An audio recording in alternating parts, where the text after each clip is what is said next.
بسم اللہ الرحمن الرحیم۔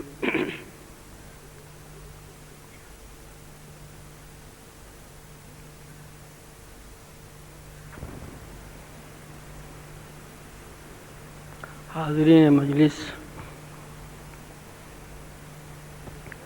خواتین و حضرات،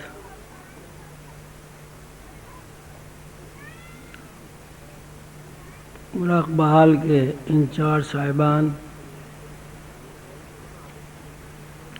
عظیمیہ روحانی لائبریریوں کے لائبریرین،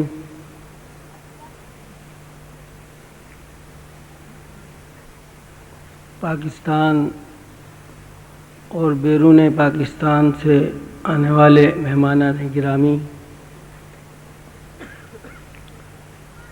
محترم دوست، عزیزان گرامی،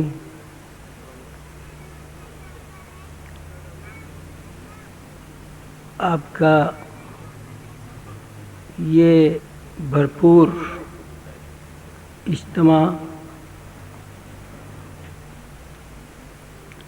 خلوص و یگانگت کے ساتھ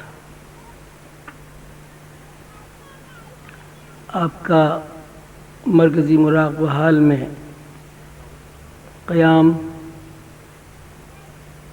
دور دراز سفر کی صحبتیں برداشت کر کے اللہ کے نام پر اور اللہ کے عرفان کی تلاش میں یہاں آنا،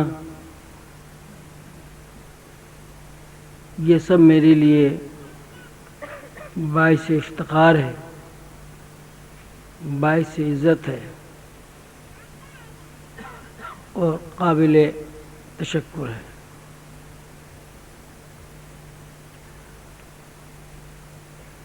سلسلہ عالیہ عظیمیہ کی جب بنیاد رکھی گئی اور حضور قلندر بابا اولیاء رحمۃ اللہ علیہ نے مجھ سے ارشاد فرمایا کہ تمہیں سلسلہ چلانا ہے، جس وقت مرشد کریم حضور قلندر بابا اولیاء رحمۃ اللہ علیہ نے یہ بات فرمائی، میرے ذہن میں اس وقت سلسلے کے بارے میں صرف اتنا تھا کہ سلسلے کے سربراہ کے لیے بس اتنا ضروری ہے کہ وہ دستار و گدی سے واقف ہو، اونچی جگہ ایک بیٹھنے والا بندہ ہو، اس کے آگے پیچھے بہت سارے لوگ ہوں، جو لوگ سامنے ہوں وہ سرنگو ہوں اور جو لوگ بیٹھے ہوئے ہوں ان کے اندر اتنی جرأت نہ ہو کہ وہ آنکھ اٹھا کر مرشد کے چہرے کو دیکھ سکیں، مرشد کی خلوت اور جلوت میں مریدین کا کوئی حق نہ ہو۔ مقصد یہ ہے کہ میرے ذہن میں سلسلے کے بڑوں کے لیے ایک ماورائیت ہستی کا تصور تھا۔ یہ بات بالکل بھی نہیں تھی کہ مرشد کا مطلب یہ ہوتا ہے کہ اس کے اندر بھی کچھ ہوتا ہے، اور یہ اس لیے بات ذہن میں نہیں تھی کہ زندگی میں کبھی یہ سنا ہی نہیں تھا کہ انسان کی اصل زندگی تو باطنی زندگی ہے اور یہ ظاہرہ زندگی تو سب مفروضہ اور فکشن حواس کا نام ہے۔ میں نے یہ سب کچھ سوچ کر حضور کے سامنے عرض کیا کہ صاحب آپ نے ایک ایسی عجیب بات فرمائی ہے کہ جس کا تصور بھی میرے ذہن میں نہیں ابھرتا. اس لیے کہ اگر روحانی استاد کے لیے یہ ضروری ہے کہ وہ اچھا مقرر ہو تو تقریر مجھے نہیں آتی. اگر مرشد کے لیے ضروری ہے کہ اس کو کچھ لکھنا آتا ہو تو لکھنا مجھے نہیں آتا. اگر مرشد کے لیے ضروری ہے کہ اس کی معلومات عام لوگوں کی معلومات سے زیادہ ہوں تو میں نے تو کبھی اسکول کے اندر قدم ہی نہیں رکھا. باہر سے تو بہت اسکول دیکھے ہیں لیکن اندر تو کبھی قدم ہی نہیں رکھا. مرشد کا مطلب یہ ہے کہ اگر اس کے اندر روح کی بالیدگی ہو، اس کو روحانی پرواز حاصل ہو، تو میں نے تو یہ کبھی بات سنی بھی نہیں ہے کہ روح بھی کہیں پرواز کرتی ہے. جس ماحول میں میں پیدا ہوا، جس ماحول میں نے نشو و نما پائی، وہاں تو روح کا کہیں تصور ہی نہیں ہے. یہ تسلیم ہی نہیں کیا جاتا کہ مادی جسم کے علاوہ بھی کوئی اور جسم ہے. یہ میں نے اپنے ٹوٹے پھوٹے الفاظ میں جب حضور کی خدمت میں عرض معروضات پیش کی تو حضور نے فرمایا کہ بھائی بات یہ ہے کہ جب اللہ تعالیٰ کسی کو نوازنا چاہتا ہے تو اللہ تعالیٰ کی شان یہ ہے کہ اللہ تعالیٰ یہ نہیں دیکھتا کہ کس آدمی میں کیا صلاحیت ہے، کس آدمی کے اندر کتنی سخت ہے، کوئی آدمی کتنا کام کر سکتا ہے. اللہ تعالیٰ کا اپنا ایک مزاج ہے اور وہ یہ ہے کہ جب اللہ تعالیٰ کسی کو نوازتے ہیں تو نوازش و اکرامات کا یہ حصہ ہے کہ اس بندے کے اندر از خود تمام صلاحیتیں پیدا ہو جاتی. وہ اگر گونگا ہے تو بولنے لگتا ہے، بہرا ہے تو سننے لگتا ہے. اس کے اندر قوت پرواز نہیں ہے تو اللہ تعالیٰ اسے بال و پر دے دیتا ہے. وہ اگر بدصورت ہے تو لوگوں کو خوبصورت نظر آتا ہے. اگر اس کا تکلم اچھا نہیں ہے تو اس تکلم میں ایسی شیرینی اور حلاوت اللہ تعالیٰ داخل کر دیتا ہے کہ سننے والے اس کے تکلم کا انتظار کرتے ہیں. اس کے لب و لہجے میں ایک ایسا تاثر قائم ہو جاتا ہے کہ لوگ نہ چاہتے ہوئے بھی اسے سنتے ہیں. اس کے چہرے پر ایک ایسی انوار و تجلیات کی چادر تن جاتی ہے کہ لوگ چہرے کو تکتے رہتے ہیں اور سمجھ میں نہیں آتا کہ ہم کیا دیکھ رہے ہیں. یہ اللہ تعالیٰ کے معاملات ہیں. آپ کو یہ نہیں سوچنا کہ میں یہ نہیں کر سکتا، میں وہ نہیں کر سکتا. آپ کا کام صرف اتنا ہے کہ اللہ تعالیٰ نے چونکہ آپ کا انتخاب کر لیا ہے اس لیے آپ راضی برضا ہو کر راستے پر قدم بڑھا دیں. بس اس کے بعد آپ کا کوئی کام نہیں. راضی برضا ہو کر خود کو مرشد کے سپرد کر دیا. مرشد نے توجہ سے، تصرف سے، گفتگو سے تربیت فرمائی اور تربیت کا محور یہ ٹھہرا کہ یہ صدیوں پرانی جو خاندانی روایات ہیں ان روایات کو ختم کر کے نئی روایات، نیا ٹریڈیشن میں زندگی گزارنی ہے۔ اور وہ نئی روایات کیا ہے؟ وہ نظر آتی ہے نئی روایات، لیکن اصل میں اصلی روایات وہی ہیں کہ انسان جو بھی کچھ کرے، جو بھی کہے، وہ اللہ کے لیے ہو، اس میں اپنی ذات کا عمل دخل نہ ہو۔ اس بنیاد پر تربیت شروع ہو گئی۔ ظاہر ہے صدیوں پرانا شعور اس بات کو کیسے برداشت کر لیتا؟ صدیوں پرانی روایات جو انسان کی زندگی ہوتی ہیں، وہ روایات کیسے سر جھکا دیتی؟ ایک جنگ شروع ہو گئی، ایک لڑائی شروع ہو گئی شعور میں اور پیر و مرشد کی طرز فکر میں۔ بہت لڑائی ہوئی،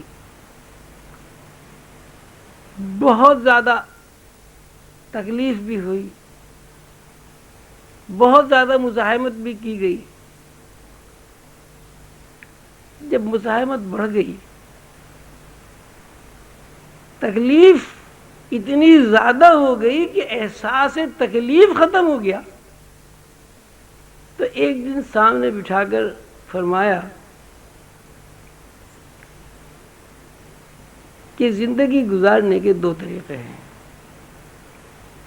خوش رہنے کے بھی دو طریقے ہیں، کچھ بننے کے بھی دو طریقے ہیں، کسی سے کچھ حاصل کرنے کے بھی دو طریقے ہیں، اور کسی کو کچھ دینے کے لیے بھی دو طریقے ہیں۔ اور وہ دو طریقے یہ ہیں کہ انسان کے اندر اتنی صلاحیت ہو کہ وہ دوسروں سے اپنی بات منوا سکے، انسان کے اندر یہ صلاحیت ہو کہ وہ دوسروں کو اپنا ہم ذہن بنا سکے، انسان کے اندر یہ صلاحیت ہو کہ صدیوں پرانی روایات کو سینے سے لگاتے ہوئے ان روایات کا تحفظ کر سکے، ان روایات کو جاری و ساری رکھنے کے لیے ساری دنیا سے مقابلہ کر سکے۔ ایک تو یہ طریقہ ہے،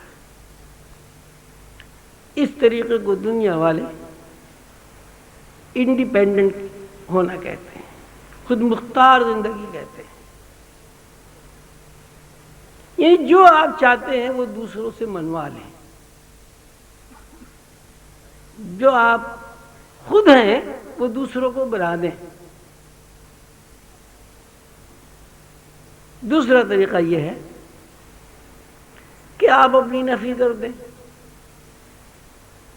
یعنی انڈیپینڈنٹ زندگی کو داغ مفارقت دے کر ڈیپینڈنٹ ہو جائے، دوسروں کے اوپر خود کو چھوڑ دیں۔ تو آپ کی جو ساخت ہے، آپ کی جو تخلیق ہے، جو اللہ تعالیٰ نے آپ کو جس فطرت پر پیدا کیا ہے، وہ فطرت انڈیپینڈنٹ نہیں ہے۔ آپ کی ساخت ہی اس بنیاد پر ہوئی ہے کہ آپ ڈیپینڈنٹ ہو کر زندگی گزار سکتے ہیں۔ لہذا ضروری ہے کہ انڈیپینڈنٹ یا خود مختار زندگی سے آپ کنارہ کش ہو جائیں اور اپنے آپ کو میرے سپرد کر دیں۔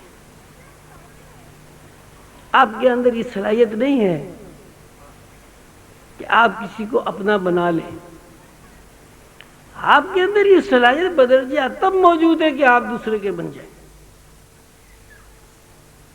بات اتنی گہری تھی اور ہے، جیسے کہ آپ لوگ محسوس کر رہے ہوں گے کہ کچھ سمجھ میں نہیں آیا کہ یہ کیا بات ہوئی، اپنے آپ کو کیسے دوسرے کے سپرد کر دیں، اپنی انا کو، اپنی ذات کو کس طرح ختم کر دیا جائے۔ بہرحال میں نے غور و فکر کیا، سوچا اور اللہ سے دعا کی کہ اللہ تعالیٰ یہ خود مختار زندگی سے مجھے نجات عطا فرما دے اور پابند زندگی، ڈیپینڈنٹ زندگی مجھے عطا کر دے۔ اور یہ بات اللہ تعالیٰ کے فضل و کرم سے اور اس کے بھروسے پر میری سمجھ میں آ گئی کہ جب مرشد پکڑا ہے، جب یہ بات تسلیم ہے کہ مرشد نے ہی سب کچھ بتانا ہے، یہ بات بھی سامنے ہے کہ مجھے تو یہ علم بھی نہیں ہے کہ علم کیا ہے، یہ بھی پتہ نہیں ہے میں کہاں سے آیا ہوں، یہ بھی پتہ نہیں مجھے کہاں جانا ہے، اس کا بھی کوئی سراغ نہیں ملتا کہ یہ زندگی فی الواقع کیا ہے، حقیقت ہے، فکشن ہے، مفروضہ ہے، کیا چیز ہے۔ بہرحال یہ بات میں نے طے کر لی کہ مجھے اب انڈیپینڈنٹ زندگی نہیں گزارنی، جو کچھ کہا جائے گا وہ کیا جائے گا، بات سمجھ میں آئے یا نہ آئے۔ سلسلہ تربیت شروع ہو گیا، ایسی ایسی باتیں سامنے آئیں جن باتوں کو شعور نے قبول کرنے سے انکار کیا، نہ صرف انکار کیا بلکہ شعور کے اوپر ایسی ضرب پڑی کہ انسان اس تکلیف کا ادراک تو کر سکتا ہے، الفاظ میں بیان نہیں کر سکتا۔ کئی مرتبہ ایسا ہوتا تھا کہ ایک ذہن کے اندر لڑائی ہو رہی ہے کہ حضور نے یہ فرمایا، شعور کہتا ہے یہ بات تو سرے سے غلط ہے، اس کا نہ کوئی شریعت سے تعلق ہے، اس کا نہ کوئی طریقت سے تعلق ہے، اس بات کا نہ کوئی دنیا داری سے تعلق ہے، نہ کوئی قاعدہ ضابطہ یہ بتاتا ہے کہ یہ بات صحیح ہے۔ تو اب ذہن میں یہ بات آتی تھی کہ صحیح غلط کا پتہ ہی نہیں تو یہ کیسے فیصلہ کیا جائے کہ بات صحیح ہے غلط ہے، لہذا جب پتہ ہی نہیں تو مرشد کا کہنا صحیح ہے۔ اس مزاحمت میں، اس لڑائی میں بہت مرتبہ ایسا ہوتا تھا کہ میرے کندھوں پر وزن پڑتا تھا اور بسا اوقات اس وزن کا احساس ٹنوں کے حساب سے ہوتا تھا، جیسے کئی ٹن وزن کندھوں پہ رکھا ہوا ہے، اور اس وزن سے میں راستہ چلتے ٹھہر جاتا تھا اور اس وزن کا اتنا زور ہوتا تھا، اتنا بوجھ ہوتا تھا، بھئی یہ گفتگو ٹھیک نہیں ہے، بھئی آپ یا تو میں آپ سب ٹھیک کر لیں، اس کے بعد میں بولوں گا، مجھے آپ بتا دیں پھر اس کے بعد بولوں۔ اب بولیے گا نہیں چاہے خراب ہو یا اچھا ہو، ہر چیز کا طریقہ ہے، قاعدہ ہے، آداب مجلس ہے۔ ماشاءاللہ اتنے سارے لوگ دور دراز ملکوں سے آئے ہوئے ہیں، آپ اپنی ٹیکنیکل اس میں بات ٹھیک ہے، لیکن لوگ تو اب میں دیکھتا ہوں ہر آدمی آپ کی طرف دیکھ رہا ہے، یہ کیا بات کر رہے ہیں۔ تو اس کا وزن اتنا زیادہ ہوتا تھا کہ میں کھڑے کھڑے بیٹھ جاتا تھا، اور باوجود ہمت اور کوشش کے کھڑا نہیں ہو سکتا تھا، یعنی فزیکل یہ محسوس ہوتا تھا کہ بہت زیادہ وزن اس پر کندھوں پر رکھا ہوا ہے۔ کئی مرتبہ ایسا ہوتا تھا کہ ایک بات انہوں نے فرمائی آسمان کی،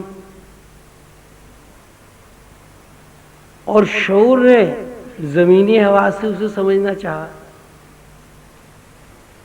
تو اس میں بھی شعوری مزاحمت اتنی زیادہ ہو جاتی تھی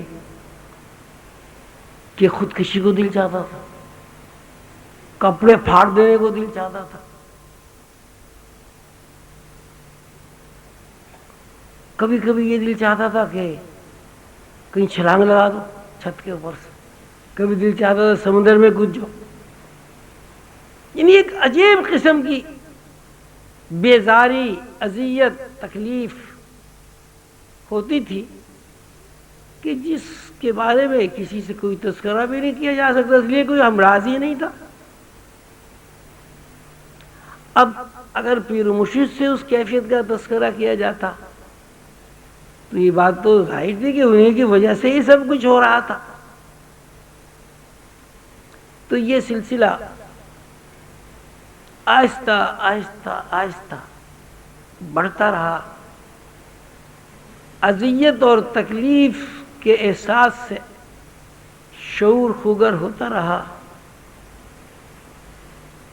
کبھی کھانے کی تکلیف، کبھی پہننے کی تکلیف، کبھی نیند نہ آنے کی تکلیف، کبھی منفی خیالات کا دباؤ، کبھی شیطانی وسوسوں کا زور، کبھی رحمان غالب آ جاتا تھا، کبھی شیطان غالب آ جاتا تھا. یہ سلسلہ 10 سال تک قائم رہا. اس 10 سالہ زندگی میں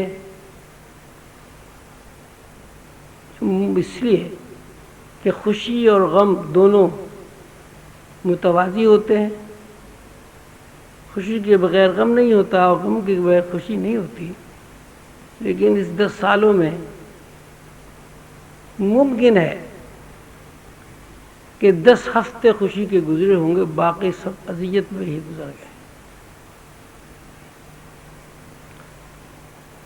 یہ بات آپ سب لوگ جانتے ہیں کہ جب آدمی کسی اذیت سے گزرتا ہے تو اذیت کا دور خوشی کے دور میں نہ وہ بیان کر سکتا ہے، نہ اسے یاد رہتا، نہ وہ تاثر قائم ہوتا ہے. ایک آدمی اگر پریشان ہے اور اللہ تعالیٰ نے اس کی پریشانی دور کر دی، تو جب وہ پریشانی دور ہو جاتی ہے تو اسے پریشانی وہ بیان تو کرتا ہے لفظوں میں، لیکن اس پریشانی کا کوئی تاثر قائم نہیں ہوتا اس کے اوپر. 10 سال یہ معاملہ اسی طرح چلتا رہا، اور اللہ تعالیٰ کے فضل و کرم سے، ان کے انعام سے سیدنا حضور صلی اللہ علیہ وسلم کی خصوصی توجہ اور نسبت سے نجات ملی. اب 10 سال کے بعد ذہن کی افتاد یہ بنی کہ جو کچھ کہا جاتا تھا بس وہی سب کچھ تھا، اور جو کچھ نہیں کہا جاتا تھا وہ کچھ بھی نہیں تھا.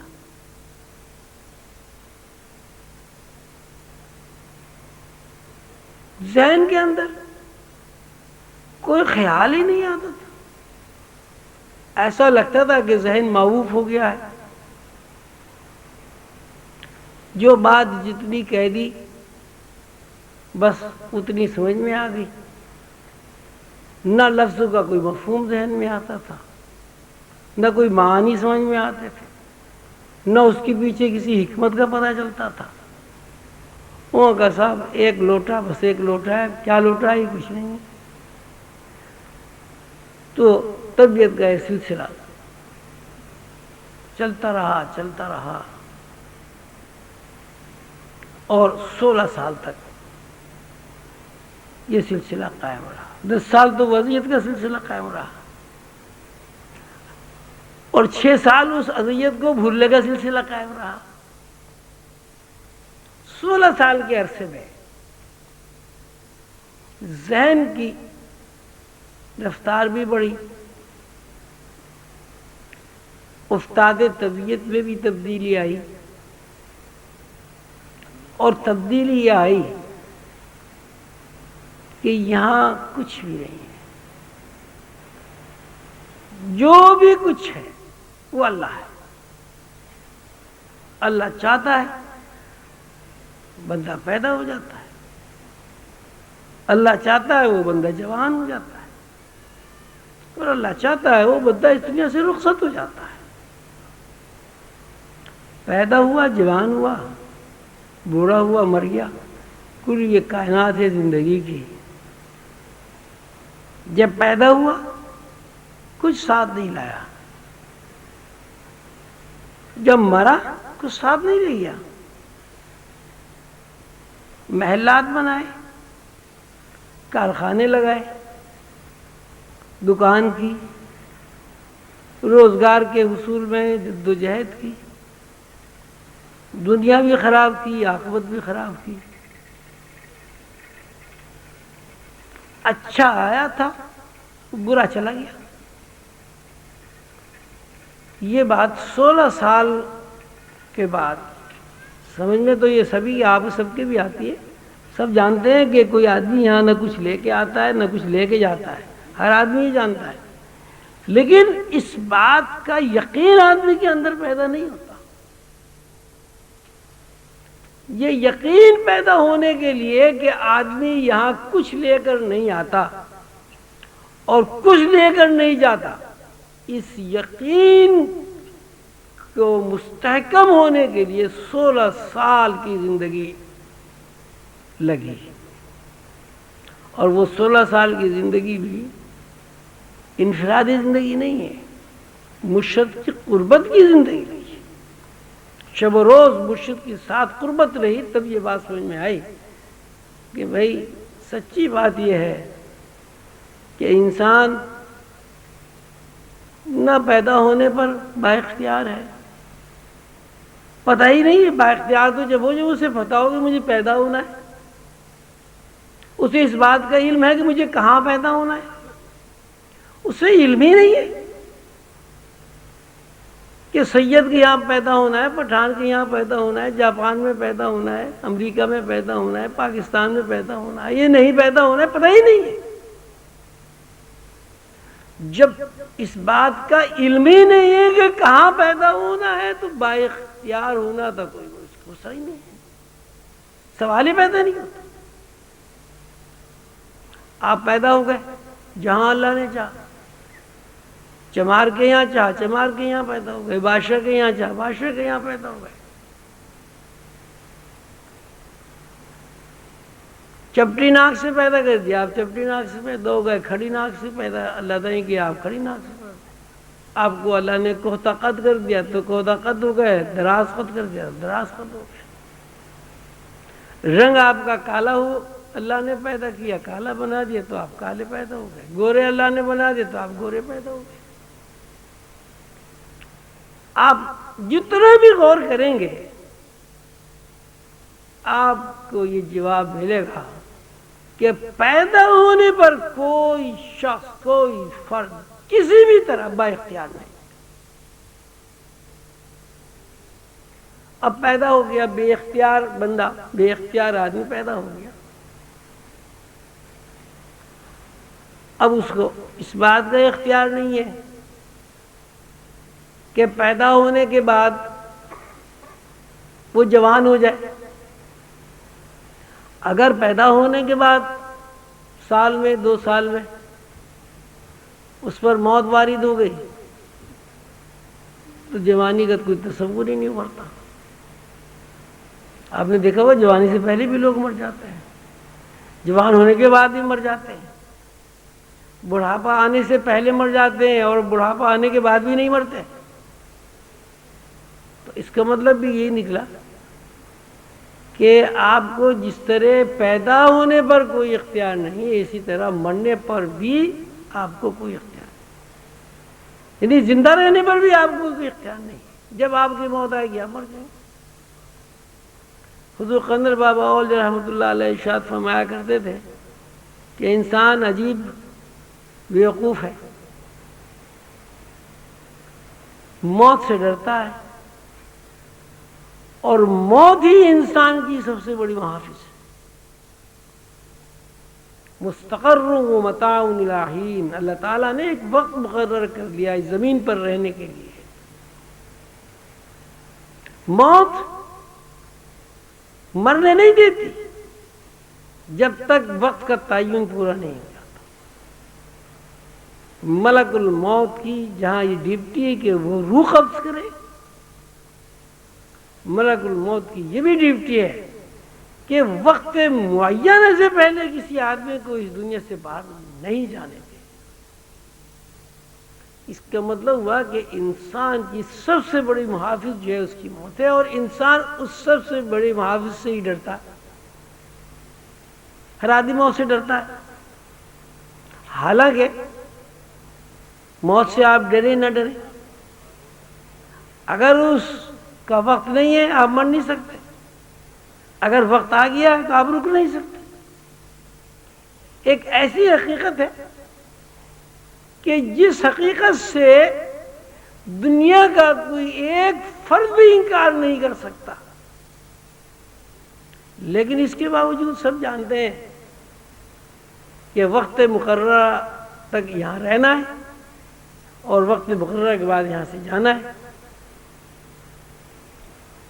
لیکن پھر بھی موت سے ڈرتے ہیں. تو آپ یہ خیال فرمائیں کہ حضور نے فرمایا کہ زندگی گزارنے کے دو طریقہ کار ہیں. ایک انڈیپینڈنٹ زندگی گزارنا ہوتا ہے اور ایک ڈیپینڈنٹ زندگی گزارنا ہوتا ہے. ڈیپینڈنٹ زندگی کا مطلب یہ ہے کہ جب آپ کو یہ اختیار ہی نہیں کہ آپ پیدا ہو جائیں تو بھائی اپنی پیدائش کا مسئلہ جیسے کہ اللہ تعالیٰ کے ہاتھ میں ہے اسی کے اوپر چھوڑ دیں. جب آپ کو اس بات کا علم ہی نہیں ہے کہ میری عمر کتنی ہے، 2 سال ہے، 10 سال ہے، 80 سال ہے، 90 سال ہے، 100 سال ہے، تو کیا ڈرنا، کیا حساب لگانا. بھائی اللہ تعالیٰ نے جب بھیج دیا آ گئے، جب بلا لیا چلے جائیں گے. تو انڈیپینڈنٹ اور ڈیپینڈنٹ زندگی یہ دو ایسے رخ ہیں زندگی کے کہ اگر آدمی انڈیپینڈنٹ زندگی گزارے گا تو اس کا تعلق کبھی بھی اللہ سے قائم نہیں ہو سکتا. اللہ رسیدہ وہی بندے ہوتے ہیں جو ڈیپینڈنٹ زندگی گزارتے ہیں. اب اللہ کو تو کسی نے دیکھا نہیں، اب اللہ کے روپ میں یا اللہ کی صفات کے مظاہراتی خد و خال میں مرشد کی ذات ہے. تو اگر اللہ تک رسائی حاصل کرنا ہے، اس دنیا کے بعد دوسری دنیاؤں میں داخل ہونا ہے، تو اس کے لیے ضروری ہے کہ انڈیپینڈنٹ جو آپ کا ذہن ہے اسے ختم کریں اور خود کو مرشد کے ذات سے وابستہ کر کے مرشد کے ساتھ خود کو ڈیپینڈنٹ کرتے. یہ ڈیپینڈنٹ ہونے کا عمل یا اس کی پریکٹس یا اس میں یقین کا درجہ حاصل کرنے کے لیے 16 سال کا وقفہ لگا، اور اس 16 سال کے وقفے میں ایک ہی بات سامنے رہی کہ کس طرح بندہ اپنے آپ کو مرشد کے نام پر فنا کر دے. روحانیت کا یہ اصل اصول ہے کہ مرشد کی ذات میں اگر فنائیت نہیں ہوگی مرید کو تو مرشد کی طرز فکر اس کے اندر منتقل نہیں ہوگی. اس لیے کہ مرشد کی طرز فکر اگر دودھ کی طرح ہے، اگر گلاب کی طرح ہے، تو دودھ کے لیے بھی ظرف چاہیے، پیالہ چاہیے. اگر مرشد کی ذات کوئی ایک طرز فکر ہے تو اس طرز فکر کے لیے بھی ایک پیٹرن چاہیے. پہلے ہی سے ہی ایک پیٹرن بنا ہوا ہے, پہلے ہی سے ہی پیالہ بھرا ہوا ہے. ایک پیالے میں کثافت, گندگی, کیچڑ بھرا ہوا ہے. اس پیالے میں آپ گلاب کیسے ڈال سکتے ہیں؟ اس پیالے میں دودھ کیسے انڈیل سکتے ہیں؟ ضروری ہے کہ پہلے اس پیالے کو خالی کیا جائے, پھر اس پیالے کو مانج کر صاف کر کے قلائی کیا جائے, اور اس کے بعد اس کے اندر آپ دودھ ڈال دیں, شہد ڈال دیں, پانی ڈال دیں, آپ کی مرضی ہے. روحانیت کے اصلی اصول جو مجھے مرشد کریم حضور قلندر بابا اولیاء رحمۃ اللہ علیہ نے بتایا, یہ فرمائے روحانیت نہ سیکھنے سے آتی نہ سکھانے سے آتی. روحانی علوم الف بے تے کی طرح نہیں پڑھے جاتے. روحانی علوم سیکھنے کے لیے قلم اور تختی کی ضرورت پیش نہیں آتی. روحانی علوم سیکھنے کے لیے ابھی تک کوئی قاعدہ مرتب نہیں ہوا, کوئی کتاب نہیں بنی. یہ جو آپ کتابیں پڑھتے ہیں اولیاء اللہ کے واقعات ہیں, اولیاء اللہ نے تصوف کے اوپر بہت کچھ لکھا. یہ دراصل اس بات کی کوشش ہے کہ آپ انڈیپینڈنٹ ذہن کو ڈیپینڈنٹ ذہن میں تبدیل کر دیں. یہ ایک رہنمائی ہوتی ہے. اس سے کتابیں پڑھنے سے روحانیت نہیں آتی. کتابیں پڑھنے سے آپ کے اندر وہ طرز فکر پیدا ہو جاتی ہے جس طرز فکر کی موجودگی میں آپ کے اندر ایسا پیٹرن بن جاتا ہے کہ جس میں روحانی علوم انڈیلے جا سکیں. ہماری صورت یہ ہے کہ ہم نے 4 لفظ پڑھ لیے. پہلے تو روحانیت کے بارے میں کوئی کچھ جانتا ہی نہیں تھا. اب حضور قلندر بابا اولیاء رحمۃ اللہ علیہ کے اعجاز سے روحانی علوم کھلنے شروع ہوئے. اب یہ پتہ چل گیا کہ عرش ہے, کرسی ہے, حجاب عظمت ہے, حجاب محمود ہے, سدرۃ المنتہا ہے, بیت المعمور ہے, کہکشانی بے شمار نظام ہے, بے شمار دنیا ہیں, بے شمار سورج ہیں, بے شمار چاند ہیں. ہر سیارے میں الگ الگ مخلوق آباد ہے, کہیں ٹرانسپیرنٹ ہے, کہیں چھوٹا ہے, کہیں موٹا ہے. اس کو ہم کہتے ہیں صاحب بڑی روحانیت ہم نے سیکھی. روحانیت کا مطلب صرف یہ ہے کہ آپ اللہ تعالی کے ساتھ پوری طرح اس طرح تعلق قائم کر لیں کہ آپ کی اپنی سوچ اپنی نہ رہے, آپ کی سوچ اللہ کی سوچ بن جائے. اور اس کو قرآن پاک میں اللہ تعالیٰ نے فرمایا ہے وَالرَّاسِخُونَ فِي الْعِلْمِ وَالرَّاسِخُونَ فِي الْعِلْمِ يَقُولُونَ آمَنَّا بِهِ كُلٌّ مِّنْ عِندِ رَبِّنَا. جن لوگوں کے اندر الہی صفات کے منتقلی کا پیٹرن بن جاتا ہے اور اللہ کی طرز فکر ان کے اندر مستحکم ہو جاتی ہے, یعنی اپنی ذات کی نفی کر کے انسان کے اندر اللہ کے علاوہ کچھ نہیں رہتا, اس میں استحکام اسے پیدا ہو جاتا ہے. یقولون, ایسے لوگ کہتے ہیں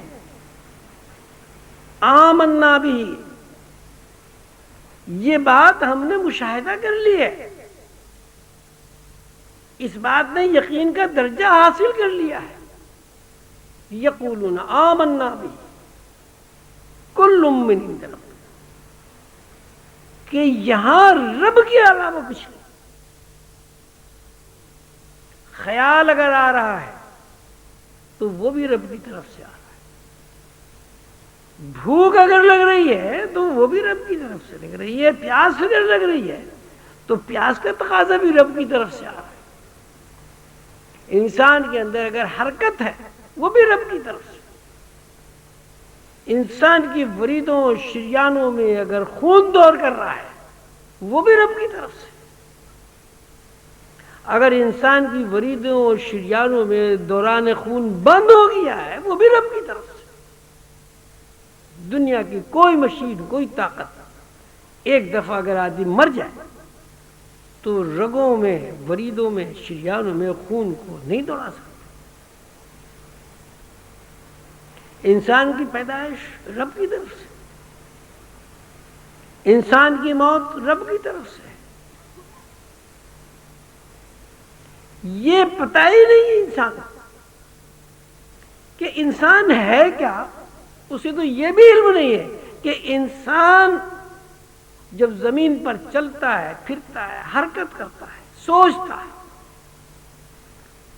کہاں سے سوچتا ہے، کہاں سے اسے فیڈنگ مل رہی ہے، کون سی وہ برقی رو ہے جس برقی رو کی بنیاد پر وہ دوڑ بھی رہا ہے، چل بھی رہا ہے، پھر بھی رہا ہے، سو بھی رہا ہے، جاگ بھی رہا ہے، شادی بھی کر رہا ہے، بچے بھی ہو رہے ہیں۔ اور جب وہ برقی رو اس انسان سے رشتہ توڑ لیتی ہے، وہ فنائیت کے ایسے درجے میں داخل ہو جاتا ہے، نہ اسے بھوک لگتی، نہ اسے پیاس لگتی، نہ اس کے اندر کوئی تقاضا ابھرتا ہے۔ پھر کیسے کوئی انسان کہہ سکتا ہے کہ اس کی زندگی میں اس کا کوئی ذاتی اختیار بھی کام کر رہا ہے؟ اگر انسان کے اندر اس کا ذاتی اختیار کام کرتا تو انسان جس طرح اس دنیا سے محبت کرتا ہے، دنیا کی چپک انسان کو جس طرح اس دنیا میں ذلیل و خوار کرتی پھرتی ہے، کوئی انسان مرنا تو بات ہی بات ہے، مرنے کا تصور نہیں کر سکتا۔ کوئی انسان کبھی بیمار نہ ہوتا، کوئی انسان کبھی لاغر نہیں ہوتا، کوئی انسان کبھی بوڑھا نہ ہوتا، کسی انسان کا بچہ نہ مرتا، کسی انسان کی ماں نہ مرتی، کسی انسان کا باپ نہ مرتا، کوئی انسان معذور نہ ہوتا۔ آپ اپنی زندگی کا جب تجزیہ کریں گے تو حضور قلندر بابا اولیاء رحمۃ اللہ علیہ کی ارشاد کے مطابق کوئی آدمی اپنی زندگی کے کسی ایک عمل میں انڈیپینڈنٹ نہیں ہے۔ اس لیے خیال آئے گا تو آپ کچھ کام کریں گے، وہ خیال شیطانی وسوسے سے متعلق ہو، وہ خیال رحمانی طرز فکر سے متعلق ہو۔ یہاں ماشاءاللہ سب پڑھے لکھے لوگ موجود ہیں، اور اللہ کے فضل و کرم سے مسلسل 35 سال کی جد و جہد اور کوشش سے اب ذہن اتنے کھل گئے ہیں کہ بات سمجھ میں آ جاتی ہے۔ اتنے بڑے ہجوم میں کیا کوئی ایک آدمی اس بات کا اظہار کر سکتا ہے کہ زندگی کا کوئی عمل خیال آئے بغیر کیا جا سکتا ہے؟ کوئی ایک عمل اگر کیا جا سکتا ہے، اگر انسان با اختیار ہے کوئی عمل کرنے میں، تو اتنے بڑے مجمع میں جتنے بھی لوگ یہ ثابت کر سکتے ہیں کہ زندگی 70 سال، 80 سال، 100 سال کی زندگی میں کوئی ایک کام بغیر خیال آئے کیا جا سکتا ہے، تو وہ مہربانی کر کے ہاتھ اٹھائیں۔ کوئی ایک کام 100 سال کی زندگی میں، کوئی ایک کام، کوئی ایک عمل، کوئی ایک حرکت،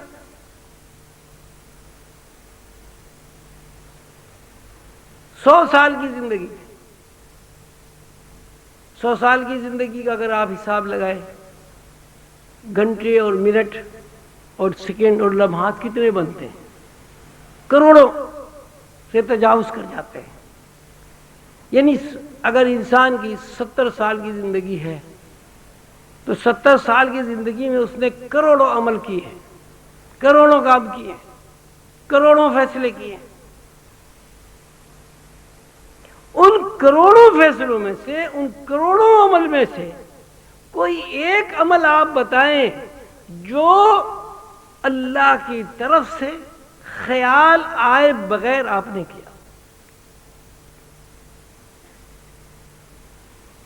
کوئی ایک بات بھی آپ نہیں بیان کر سکتے۔ انسان مجبور بحث ہے، انسان وہی کچھ کرتا ہے جو اسے اوپر سے فیڈ کر دیا جاتا ہے۔ انسان سوتا اس وقت ہے جب اس کے شعور میں یہ بات آ جاتی ہے کہ اگر اب نہ سویا گیا تو مزید حرکت نہیں ہو سکتی۔ اسی طرح انسان کھانے پر مجبور ہے، پینے پر مجبور ہے، شادی بیاہ پر مجبور ہے۔ تو جب وہ انسان مجبوری ہے اور اس کی اپنی ذات میں ایک عمل بھی ایسا نہیں ہے جس میں وہ انڈیپینڈنٹ ہو، تو پھر یہ کیسی بیوقوفی ہے کہ انسان اپنے آپ کو بااختیار سمجھ رہا ہے اور بااختیار ہو کر وہ اللہ سے دور ہو رہا ہے۔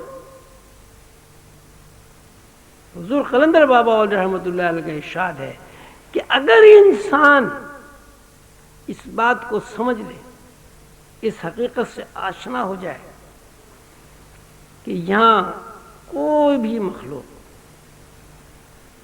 انڈیپینڈنٹ ہے ہی نہیں، تو مسئلہ حل ہو جاتا ہے۔ جب کوئی مخلوق انڈیپینڈنٹ ہے ہی نہیں تو ڈیپینڈنٹ ہے، اور جب ڈیپینڈنٹ ہے تو کس پر ڈیپینڈنٹ ہے؟ وہ اللہ ہے، وہ خالق ہے، وہ مالک کل ہے، خود مختار ہے، قادر مطلق ہے۔ تو زندگی گزارنے کے قلندر بابا اور رحمۃ اللہ علیہ نے دو رخ بتائے، ایک انڈیپینڈنٹ ہونا، یعنی اپنی انا کے خول میں بند ہو کر زندگی گزارنا، کبر کرنا، اقتدار کی خواہش ہونا، اپنے آپ کو منوانا، ضد کرنا، بحث کرنا، فساد برپا کرنا۔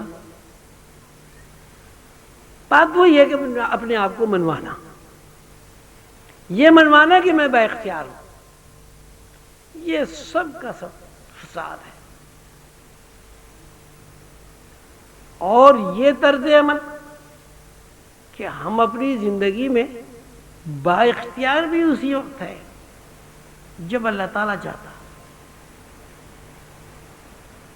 اب اللہ تعالیٰ نے ہمیں ہاتھ دیے، اس ہاتھ کو ہم کس طرح استعمال کرتے ہیں؟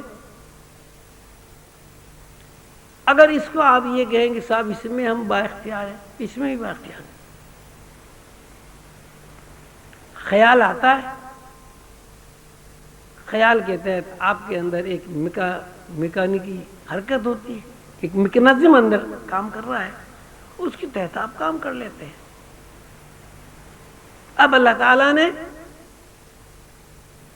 آپ کے اختیارات کو دو رخ دے کر اچھائی اور برائی کا تصور کر دیا۔ اچھائی اور برائی کوئی چیز نہیں ہے۔ جتنے پیغمبر علیہ الصلوۃ والسلام تشریف لائے، ان کی تعلیمات کا نچوڑ یہ ہے کہ انہوں نے انسان کے اندر اچھائی اور برائی کا تصور منتقل کیا ہے۔ لیکن یہاں اس دنیا میں کوئی کام نہ اچھا ہے نہ برا ہے، اگر اچھا ہے تو اچھا ہی ہے، برا ہے تو برا ہی ہے۔ اصل میں اچھائی اور برائی کا مطلب ہے اس عمل میں جو عمل آپ آسمان سے آئے ہوئے خیالات کے تحت انجام دے رہے ہیں، اس کے معنی کیا پہناتے ہیں؟ ایک آدمی کسی آدمی کے تھپڑ مارتا ہے اصلاح کے لیے، خیر ہے. دوسرا آدمی وہ اتنی زور سے تھپڑ مارتا ہے دوسرے آدمی کے لیے نفرت و حقارت سے، یہ شر ہے. عمل ایک ہے، تھپڑ مارنا، چوٹ لگنا، اس میں کوئی فرق نہیں، دونوں حالوں میں چوٹ لگے گی. لیکن یہ عمل خیر اور عمل شر بھی اسی وقت تک ہے جب تک آپ کے اندر زندگی تو رہی ہے، اور زندگی کے بارے میں کوئی آپ کا اختیار نہیں. آپ کو پتہ ہی نہیں کہ زندگی، پہلی تو یہ بات علمی نہیں ہے کہ زندگی ہے کیا، اس بات سے کوئی واقف ہی نہیں ہے کہ زندگی کیا ہے. آپ کہتے ہیں زندہ ہے، بھئی حرکت ہے، بس ہر طرح زندگی آدمی چل رہا ہے، پھر رہا ہے، بھاگ رہا ہے، دوڑ رہا ہے، کاروبار کر رہا ہے، شادی کر رہا ہے، بیاہ کر رہا ہے، نئی نئی ایجادات کر رہا ہے وغیرہ. لیکن ابھی تک یہ بات طے نہیں ہوئی کہ زندگی ہے کیا. زندگی کچھ بھی نہیں ہے، زندگی صرف اللہ تعالیٰ کا چاہنا ہے کہ جب تک اللہ تعالیٰ میرے لیے، آپ کے لیے، زید کے لیے، بکر کے لیے چاہتے ہیں کہ اس کے اندر حرکت رہے، ہم سب زندہ ہیں. اور جب اللہ تعالیٰ نہیں چاہتے کہ ہم زندہ رہیں، ہمارے اندر کوئی حرکت نہیں ہے. روز آپ دیکھتے ہیں کتنی دنیا پیدا ہوئی مر گئی، کتنی دنیا اب ہے مر جائے گی، بعد میں کتنی دنیا پیدا ہوگی اس ہستی سے نابود ہوگی، صفحہ ہستی سے نابود ہو جائے گی، زمین پر اس کا وجود نہیں رہے گا. تو روحانی لوگوں کے لیے، خصوصاً سالک لوگوں کے لیے، تصوف کے راستے پر چلنے والے لوگوں کے لیے، عظیمی بہن بھائیوں کے لیے، اور وہ لوگ جو خود شناسی کے ساتھ ساتھ خدا شناس ہونا چاہتے ہیں، ان کے لیے یہ ضروری ہے کہ اپنی زندگی کا تجزیہ کریں، اپنے اندر تلاش کریں کہ کیا واقعی آپ با اختیار ہیں، کیا زندگی کے کسی بھی لمحے میں آپ کا کوئی اختیار عمل کر رہا ہے. جب آپ سوچیں گے تو ایک ہی بات سمجھ میں آئے گی، کوئی اختیار آپ کو نہیں. تو پھر اختیار کیا ہے؟ اللہ کا چاہنا اختیار ہے. جب اللہ کا چاہنا ہی اختیار ہے تو آپ اپنی پوری زندگی اللہ کے سپرد کر دیں، اور اللہ کے سپردگی یہ روحانیت ہے. اللہ کے ساتھ خود کو وابستہ کرنا ہی عرفان ہے. اللہ کے معاملات کو سمجھنا، اللہ کے علوم کو سیکھنا، اللہ کے اوصاف کو تلاش کرنا اپنے اندر، زمین کے اوپر، زمین کے اندر، آسمانوں پر، کائنات میں. یہ سب روحانی راستے پر چلانے کے لیے اسباب. انسان کے اندر اگر تفکر نہیں ہوگا، انسان اگر خود کو اللہ کے ساتھ ڈیپینڈنٹ نہیں کرے گا، تو اس کی حیثیت جانوروں سے بھی بدتر ہے. شرف ہونا تو بہت بڑی بات ہے، اس کی زندگی جانوروں سے ہی بدتر ہے. تو حضور قلندر بابا اولیاء رحمۃ اللہ علیہ کے ارشاد کے مطابق ہر روحانی مسافر کے لیے ضروری ہے کہ وہ انڈیپینڈنٹ زندگی کو اپنے اوپر مسلط نہ ہونے دے، ڈیپینڈنٹ زندگی گزارے، اور اللہ کے ساتھ ڈیپینڈنٹ ہو کے زندہ رہے. لیکن چونکہ پھر وہی بات ہے کہ اللہ تعالیٰ سامنے نہیں ہے، تو سامنے پیر و مرشد ہے، یہ رسول اللہ صلی اللہ علیہ وسلم کی تعلیمات ہیں، ان تعلیمات کے مطابق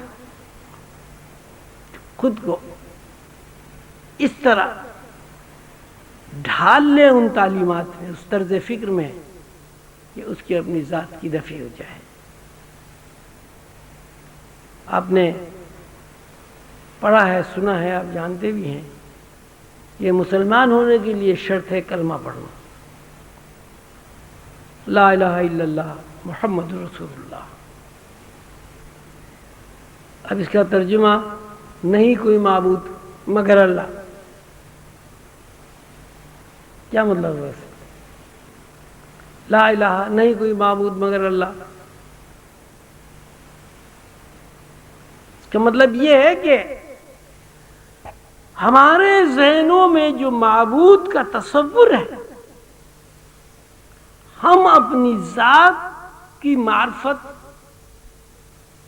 ابدیت کا جو مظاہرہ کرتے ہیں، وہ ہم اس کی نفی کرتے ہیں۔ لا الہ، ہم جس طرح معبود کو معبود جانتے ہیں وہ معبود نہیں ہے، یا ہم نے خاندانی روایات کے مطابق، شعوری وسوسوں کے مطابق جس طرح خدا تراش لیے ہیں، اس خدا کی پہلے نفی کرنی ہے۔ اور جب تک آپ اپنے بنائے ہوئے معبودوں کی نفی نہیں کریں گے، آپ ایک خدا کو تسلیم نہیں کر سکتے۔ لا الہ، نہیں کوئی معبود،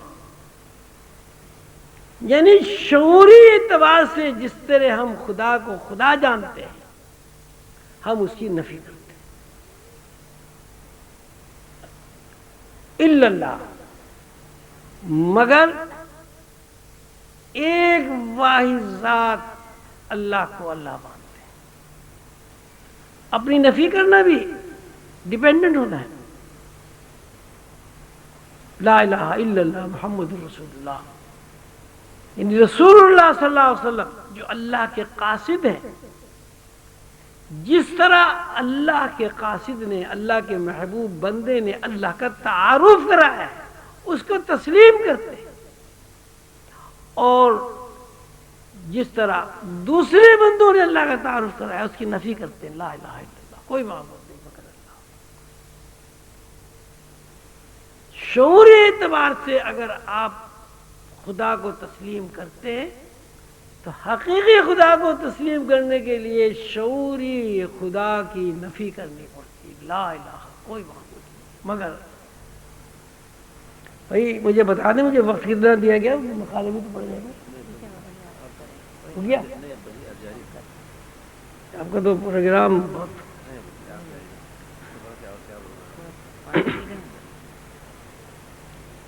مجھے تو کہتے پانی پی پی کے تقریر کر،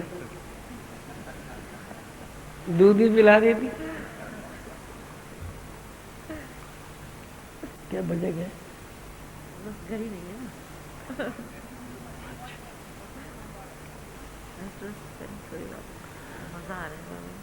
تو مقصد یہ ہے کہ کسی روحانی طالب علم کو، طلباء کو، طالبات کو یہ بات ذہن نشین کر لینی ہے کہ جب تک ڈیپینڈنٹ زندگی اختیار نہیں کی جائے گی، روحانی علوم کوئی آدمی نہیں سیکھ سکتا۔ روحانی علوم کے کیا، آپ ظاہر علوم بھی دیکھیے، ابھی وہ تذکرہ ہو رہا تھا کہیں سوال جواب میں، نہیں ورکشاپ میں، کہ استاد کہتا ہے الف، بچہ کہتا ہے الف، تو استاد جب کہتا ہے الف، بچے کو پتہ تھوڑی ہوتا ہے الف کیا چیز ہے، انہوں نے کہا یہ الف ایک کھڑی لکیر جو ہے الف ہے، اور لیٹی ہوئی لکیر بھی ہے۔ اگر بچہ ڈیپینڈنٹ نہ ہو، وہ الف کو الف کبھی کہے گا ہی نہیں۔ یعنی کوئی بھی علم سیکھنے کے لیے لازم ہے کہ آپ استاد کے سامنے بالکل غیر جانبدار ہو جائے۔ اپنی ذات کی نفی کرتے ہیں۔ اگر آپ اپنی ذات کی نفی نہیں کریں گے آپ علم نہیں سیکھ سکتے۔ تو جب دنیاوی علوم نہیں سیکھ سکتے تو رحمانی علوم آپ کیسے سیکھ سکتے؟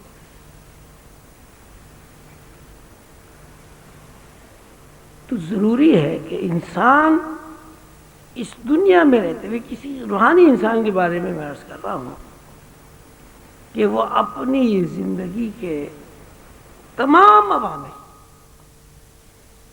اپنے خیالات، اپنے تصورات، اپنے احساسات کا ذمہ دار خود کو نہ سمجھے۔ اس لیے وہ عمل اس وقت کرے گا جب اللہ کی طرف سے کوئی خیال آئے گا۔ اللہ کی طرف سے کوئی خیال ہی نہیں آئے گا، وہ عمل کیا کرے گا؟ تو یہاں سب کچھ اللہ ہے۔ پھر وہ آیت میں آپ کے سامنے پڑھتا ہوں، اس پہ غور فرمائیں۔ وَالرَّاسِخُونَ فِي الْعِلْمِ، اور وہ لوگ جو علم میں مکمل ہو جاتے ہیں،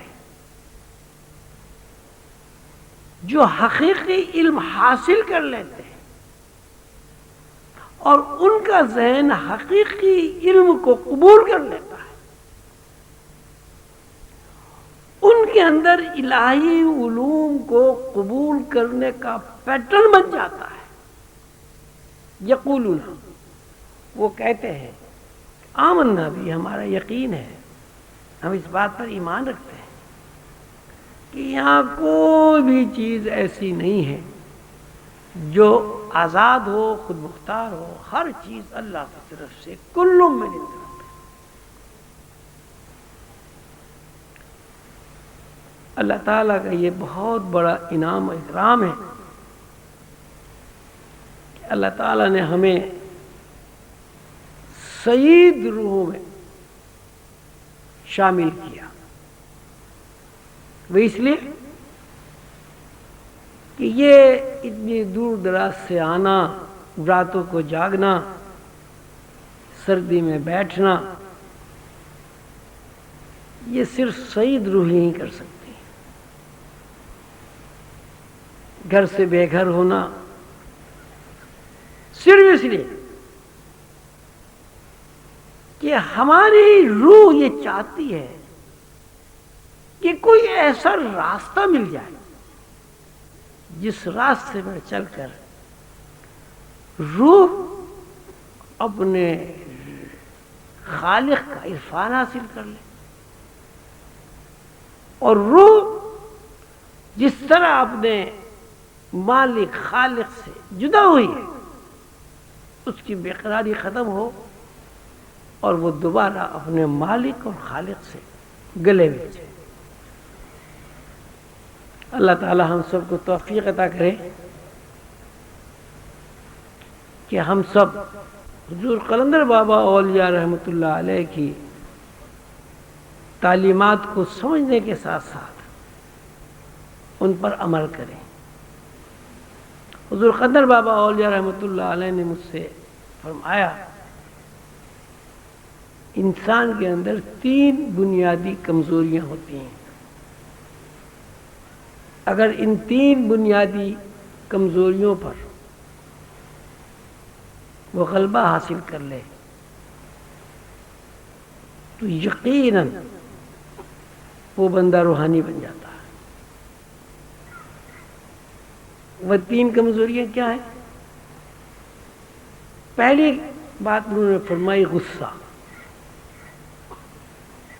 غصہ انسان کی بہت بڑی کمزوری ہے، اور غصہ انسان کو جب ہی آتا ہے جب وہ انڈیپینڈنٹ ہوتا ہے۔ ڈیپینڈنٹ آدمی کو غصہ ہی نہیں آتا۔ حضور قلندر بابا اولیاء رحمۃ اللہ علیہ فرمایا کرتے تھے کہ پیر و مرشد اپنے تصرف سے، محنت سے، نسبت سے مرید کو دھو کر، صاف کر کے، اجلا کر کے جو روشنیاں اس کے اندر منتقل کرتا ہے، مرید اگر 1 منٹ کا غصہ کرے تو 3 سال کی روشنیاں ختم ہو جاتی ہیں، اور مرشد کا سب سے بڑا جو مشکل کام ہے وہ یہی ہے کہ وہ بار بار مرید کے اندر سے کثافت کو دھوتا ہے، روشنیاں منتقل کرتا رہتا ہے، اور مرید 1 منٹ کے غصے سے ان روشنیوں کو ضائع کر دیتا ہے۔ مرید بھی نہیں تھکتا، پیر و مرشد بھی نہیں تھکتا۔ اگر اللہ تعالیٰ کی مدد شامل حال ہوتی ہے تو کام بن جاتا ہے، ورنہ اسی صفائی ستھرائی میں یا پیر مر جاتا ہے یا مرید مر جاتا ہے۔ 1 منٹ کا غصہ 3 سال کی لطیف روشنیوں کو کھا جاتا ہے۔ والکاظمین الغیظ والعافین عن الناس واللہ یحب المحسنین۔ اللہ تعالیٰ فرماتے ہیں جو لوگ غصہ کرتے ہیں اللہ ان سے محبت ہی نہیں کرتا۔ یہاں صورتحال یہ ہے کہ غصے کے علاوہ کچھ ہے ہی نہیں۔ شوہر بیوی پہ غصہ کر رہا ہے، بیوی شوہر پہ غصہ کر رہی ہے، اولاد ماں باپ سے ناراض ہے، ماں باپ اولاد سے ناراض ہے۔ دوسری کمزوری اللہ تعالیٰ کو جو ناپسندیدہ ہے اور جو روحانیت کے لیے سم قاتل ہے، وہ اقتدار کی خواہش ہے۔ ہر آدمی اپنا اقتدار چاہتا ہے، ہر آدمی کرسی کے چکر میں، یعنی اگر مسجد کا سیکرٹری بھی بن جائے گا نا، وہ بھی پھر اس کرسی کو بھی نہیں چھوڑتا، لاکھوں روپیہ خرچ کر کے مسجد کی کرسی حاصل کر لیتا ہے کہ سیکرٹری تو بنا دو بھائی۔ اقتدار کا خواہش مند آدمی، آپ یاد رکھیں اور اپنے ذہنوں سے یہ بات نکال دیں کہ اقتدار کا خواہش آدمی کبھی بھی روحانی نہیں بن سکتا، وہ اپنا وقت ضائع کر رہا ہے۔ میں نے سلسلے میں بھی یہ بات دیکھی ہے، ذرا سا نگراں بن جائے تو معلوم پتہ نہیں کیا چیز مل گئی ان کو، ذرا سی کوئی ذمہ داری ان کے سپرد کر دے، ایسا ہماری تو بات نہیں مانی گئی۔ نظام چلانا الگ بات ہے، اقتدار کی خواہش الگ بات ہے۔ جو لوگ اقتدار کی خواہش کرتے ہیں وہ دنیا میں چند آدمی تو اکٹھے کر سکتے ہیں، ہاتھ پیر تو چموا سکتے ہیں، روحانی نہیں بن سکتے۔ اور تیسری بات حضور قندر بابا اولیاء نے فرمائی، جنس کا غلبہ۔ اگر کسی عورت کے اوپر، کسی مرد کے اوپر جنس غالب ہے، یعنی وہ اعتدال سے ہٹ گیا ہے، وہ بھی کبھی روحانی نہیں بن سکتا۔ اب یہ 3 کمزوریاں ایسی کمزوریاں ہیں، یہاں جتنے بھی لوگ بیٹھے ہوئے ہیں میرا خیال ہے کوئی ایک بھی ایسا نہیں ہوگا جن میں کم و بیش یہ کمزوریاں نہ ہوں۔ سب سے زیادہ خطرناک چیز تو غصہ ہے۔ کسی روحانی آدمی کو غصہ نہیں آتا۔ حضرت علی کا آپ نے واقعہ سنا ہوگا کہ ایک غیر مسلم سے لڑائی ہو گئی، حضرت علی نے اسے گرا لیا اور اس کے سینے پر بیٹھ کر اس کا سر قلم کرنا چاہ رہے تھے تلوار سے، کہ اس نے حضرت علی کے منہ پر تھوک دی۔ حضرت علی نے اس کو چھوڑ دیا اور کھڑے ہو گئے۔ تو اس بندے نے کہا کہ صاحب اب تو آپ کو مجھے بالکل ہی قتل کر دینا چاہیے تھا۔ تو نے کہا نہیں، میں تجھے غصے کے تحت قتل نہیں کرنا چاہ رہا تھا، میری لڑائی میرے سے تیری لڑائی اللہ کے لیے تھی۔ اب جب تو نے میرے اوپر تھوک دیا مجھے غصہ آ گیا، تو غصے میں تجھے قتل نہیں کرتا، تو یہاں سے چلا جا۔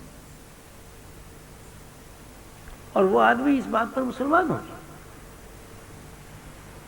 رسول اللہ صلی اللہ علیہ وسلم کی سیرت طیبہ پر آپ غور فرمائیں، کہیں بھی غصہ آپ کو نظر نہیں آئے گا۔ کیسے وہ ہندا جس نے حضور پاک صلی اللہ علیہ وسلم کے چچا کا کلیجہ چبایا، جب وہ اسلام میں داخل ہوئی اس کو بھی حضور نے مسلمان کر لیا۔ مکے میں کتنی حضور کو اذیتیں دی گئیں، کانٹے بچھائے گئے، سجدے کی حالت میں اونٹ کی ووج رکھی گئی گردن کے اوپر، بائیکاٹ کر دیا گیا، کھانا پینا بند کر دیا گیا، مکے شہر سے ہجرت پر مجبور کر دیا گیا، لیکن جب مکے میں فاتح کی حیثیت سے حضور داخل ہوئے تو تاریخ خاموش ہے، لرزہ بر اندام ہے کہ کیسی فتح ہے کہ ایک قطرہ خون کسی کا نہیں بہا، سب کو معافی، جو خانہ کعبے کے اندر ہے اس کو معاف، جس نے گھر کا دروازہ بند کر لیا وہ معاف، جو کسی چھجے کے نیچے کھڑا ہو گیا اس کے لیے معافی، جو اگر کھڑا ہوا ہے اور اسلامی فوجیں اندر داخل ہوئی وہ بیٹھ گیا وہ معاف۔ کیسا ستم ہے کہ ہم رسول اللہ صلی اللہ علیہ وسلم کی امت ہونے کا دعویٰ کرتے ہیں جہاں غصے کا کہیں نام ہی نہیں ہے، معافی معافی، رحمت ہی رحمت ہے۔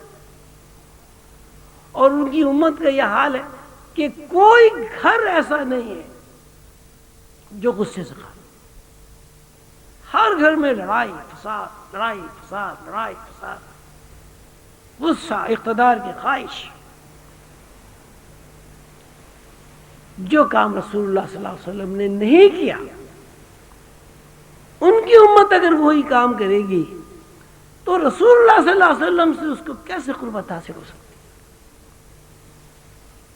تو روحانی آدمی کے لیے پہلی بات یہ ضروری ہے کہ جس طرح بھی ممکن ہو اپنے اوپر کتنا بھی جبر کرنا پڑے غصے سے خود کو آزاد کر لیا جائے۔ اور دوسری بات یہ کہ اقتدار کی خواہش نہ ہو۔ سلسلے میں اللہ تعالیٰ اگر کوئی مقام عطا کرے تو اس کو حق نہ سمجھا جائے، اس کو اللہ تعالیٰ کی طرف سے اعزاز سمجھا جائے، عزت سمجھا جائے، اور اس اعزاز کی عزت افزائی یہ ہے کہ آپ اس طرح اپنے آپ کو پیش کریں کہ آپ کو کچھ کہنا نہ پڑے، لوگ آپ کو دیکھ کر، آپ کے ذہن کو سمجھ کر آپ کے مطابق کام کریں۔ اگر غصہ آپ نے کیا تو غصہ تو روحانیت کے خلاف ہے، تو کبھی آپ کو کامیابی نہیں ہوگی۔ آج کی مجلس میں یہ طے کر کے اٹھ رہا ہے جب اللہ کے بھروسے پہ کوئی آدمی ارادہ کرتا ہے، عمل کرتا ہے، جد و جہد کرتا ہے، کوشش کرتا ہے، اللہ تعالیٰ اس کی مدد فرماتے ہیں۔ خود اللہ تعالیٰ نے قرآن پاک میں وعدہ فرمایا ہے، وَالَّذِينَ جَاهَدُوا فِينَا لَنَهْدِيَنَّهُمْ سُبُلَنَا، کہ جو لوگ جد و جہد کرتے ہیں، کوشش کرتے ہیں اپنے آپ کو بنانے کے لیے، الہی نظام کے تحت خود کو ڈھالنے کے لیے عمل کرتے ہیں، اللہ تعالیٰ نے اپنے اوپر یہ لازم کر لیا ہے کہ اللہ تعالیٰ انہیں ہدایت بخشتا ہے، ان کے لیے راستے کھولتا ہے، ان کے لیے وسائل فراہم کرتا ہے۔ تو آپ کوشش کریں، جد و جہد کریں، اور ان تین باتوں کو ہمیشہ سامنے رکھیں کہ غصہ نہیں کرنا، اقتدار کی خواہش نہیں کرنی، اور اعتدال کی زندگی گزارنی۔ ان اللہ لا يحب المسرفین، اللہ تعالیٰ ان لوگوں سے بھی محبت نہیں کرتا جو اعتدال سے اور توازن سے ہٹ کر زندگی گزارتے۔ اعتدال اور توازن کوئی ایسی بات نہیں ہے جس کو سمجھانے کی ضرورت ہو۔ اعتدال اور توازن یہ ہے کہ آپ کا ضمیر مطمئن ہو، اعتدال اور توازن یہ ہے کہ آپ کے اندر خود نمائی نہ ہو، اعتدال اور توازن یہ ہے کہ آپ کے اندر کبر نہ ہو، اعتدال اور توازن یہ ہے کہ جو آپ اپنے لیے چاہیں وہ اپنے بھائیوں کے لیے چاہیں، اعتدال اور توازن یہ ہے کہ دین اور دنیا کو بیلنس کرے. اللہ تعالیٰ اس کو بھی پسند نہیں کرتے کہ آپ کھانا نہ کھائیں، کپڑے نہ پہنیں، گھر نہ بنائیں. تو پھر تو دنیا کے بنانے کا مقصد ہی فوت ہو جائے گا. اگر آدمی کھانا نہیں کھائے گا، کپڑے نہیں پہنے گا، گھر نہیں بنائے گا، پھر دنیا پھر کیا ہوئی؟ اللہ تعالیٰ نے جو رونق لگائی ہے، اللہ تعالیٰ نے روئی اس لیے بنائی کہ کپڑا بنے. اللہ تعالیٰ نے ریشم اس لیے بنایا کہ کپڑا بنے. اللہ تعالیٰ نے اون اس لیے پیدا کی کہ آپ اس سے اپنا بہترین لباس بنائیں. اللہ تعالیٰ نے زمین پر وسائل اس لیے پھیلائے کہ آپ اس سے آرام و آسائش حاصل کریں. وسائل کو استعمال نہ کرنا بھی ناشکری، کفران نعمت ہے. وَلَقَدْ آتَيْنَا لُقْمَانَ الْحِكْمَةَ أَنِ اشْكُرْ لِلَّهِ وَمَن يَشْكُرْ فَإِنَّمَا يَشْكُرُ لِنَفْسِهِ وَمَن كَفَرَ فَإِنَّ رَبِّي لَغَنِيٌّ حَمِيدٌ. حضور قلندر بابا علیہ رحمۃ اللہ علیہ نے اس آیت کی تشریح میں اور تفسیر میں بیان فرمایا، ہم نے لقمان کو حکمت دی. وَلَقَدْ آتَيْنَا لُقْمَانَ الْحِكْمَةَ، ہم نے لقمان کو حکمت دی. ان اشکر للہ. اب اس کا لفظی ترجمہ تو یہ ہے کہ وہ ہمارا شکر ادا کرے،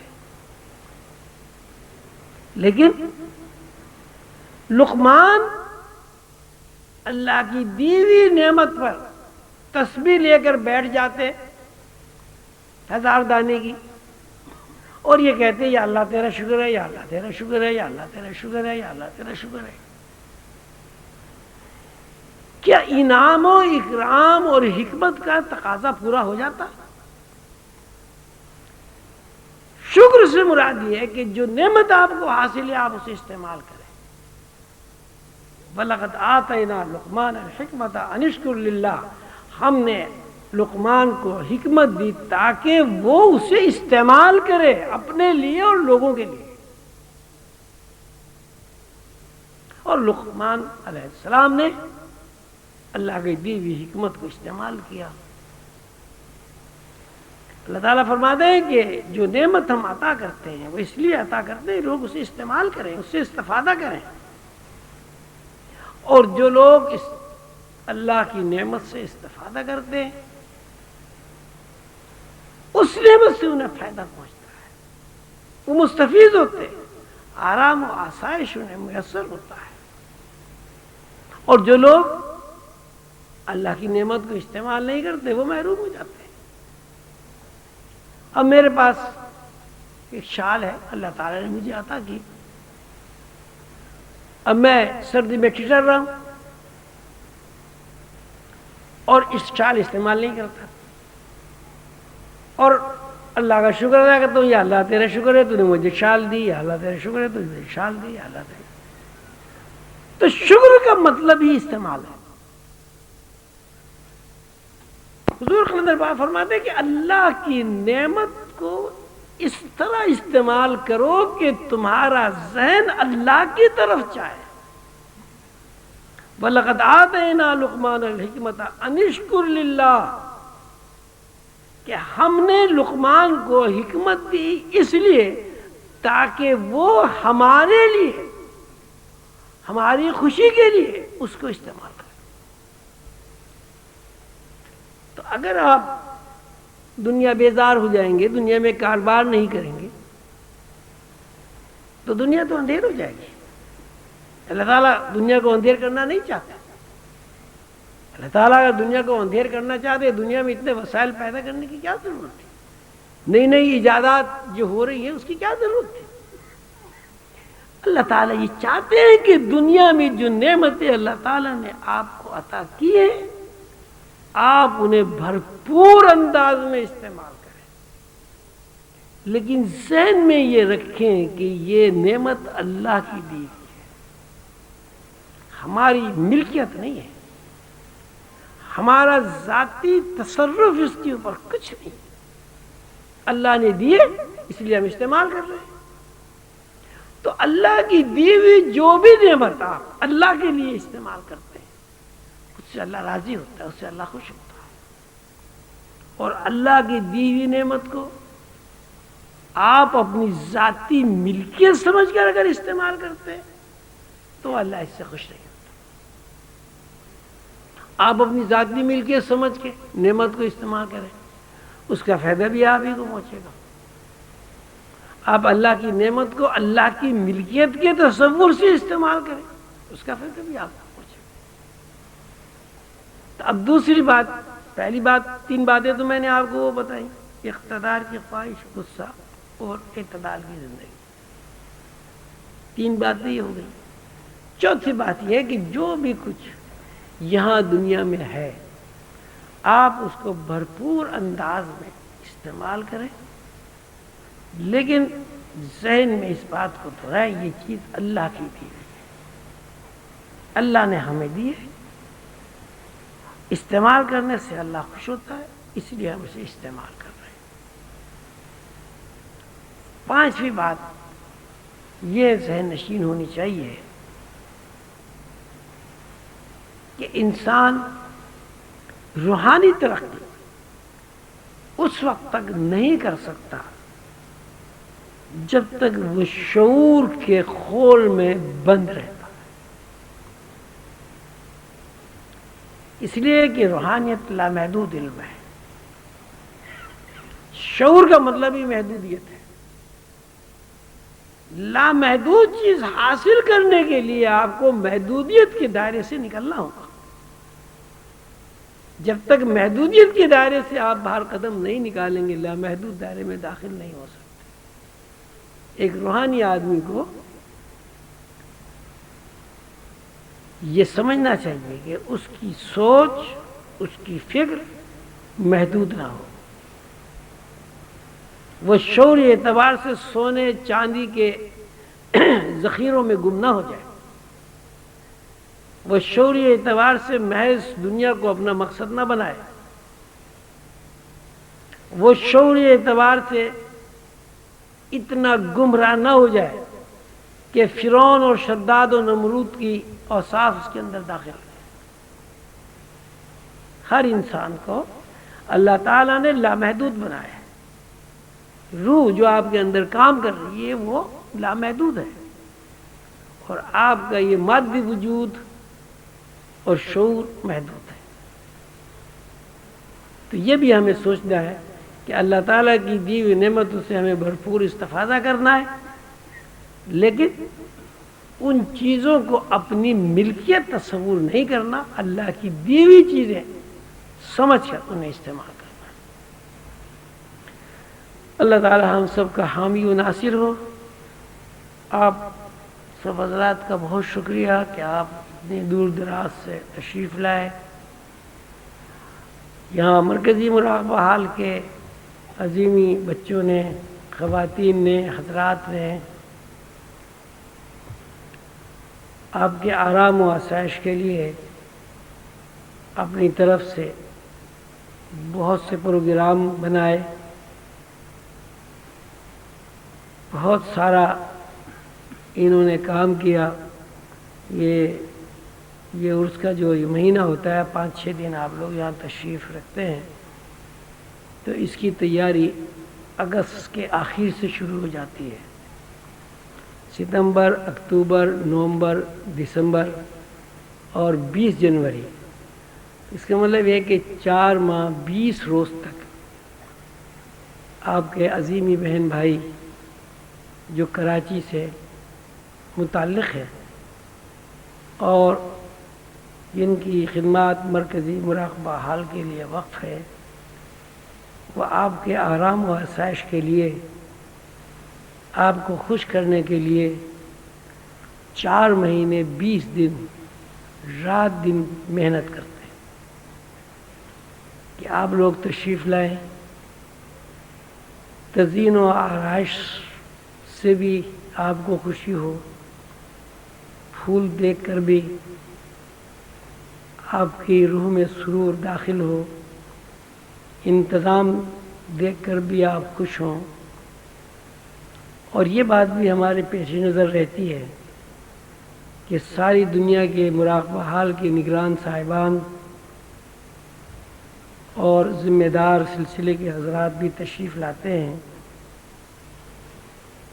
تو ہم یہ چاہتے ہیں کہ آپ اپنے مرکز میں آ کر یہاں کی صفائی ستھرائی، انتظام و انصرام، آرام و آسائش کی جو ضروریات ہیں وہ ان سب کو آپ دیکھیں اور صرف تعریف ہی نہ کریں۔ ہماری ایک بہن ہے، اس نے بڑی تعریف کی، جب آگے بیٹھے بڑی اچھا انتظام ہے، بڑا اچھا انتظام ہے، بڑی صفائی ہے، بڑی ستھرائی ہے، بڑی ہے۔ تو میں کہ بھائی اب میرا خیال ہے 5-6 دفعے تم تعریف کر چکی ہو، تو اس سے مجھے کیا خوشی ہے؟ تعریف تم کر رہی ہو، مجھے بھی نظر آ رہا ہے بھائی صفائی ستھرائی ہے۔ تعریف کی بات یہ ہے کہ جو چیزیں آپ کو یہاں اچھی لگیں آپ اپنے یہاں اس کا اہتمام کریں۔ مرکزی مراقبہ حال میں جو چیز دیکھنے کی اور سمجھنے کی اور سبق حاصل کرنے کی ہے وہ یہ ہے کہ اللہ تعالیٰ کے فضل و کرم سے، حضور قلندر بابا اولیاء رحمۃ اللہ علیہ کے فیض سے یہاں ایک ٹیم تشکیل پا گئی ہے۔ یہ سارا کام ٹیم ورک ہے۔ صفائی والے صفائی کرتے ہیں، بجلی والے بجلی لگاتے ہیں، کرسی والے کرسی بچھاتے ہیں، لنگر کھلانے والے لنگر کھلاتے ہیں، پکانے والے پکاتے ہیں۔ ایک ٹیم ورک ہے۔ تو یہ ٹیم ورک بڑی جد و جہد اور کوشش کے ساتھ بار بار کی میٹنگ کرنے کے بعد عمل میں آیا ہے۔ خصوصاً وہ حضرات جو مراقبہ حال کے انچارج صاحبان ہیں یا جنہیں سلسلے کی ذمہ داریاں سونپی گئی ہیں، وہ اپنے شہروں میں اس بات کی کوشش کریں ٹیم کے ساتھ وہ کام کریں۔ سلسلہ حال یا عظیمیہ دراصل ایک قافلہ ہے۔ قافلے میں چند لوگ نہیں ہوتے۔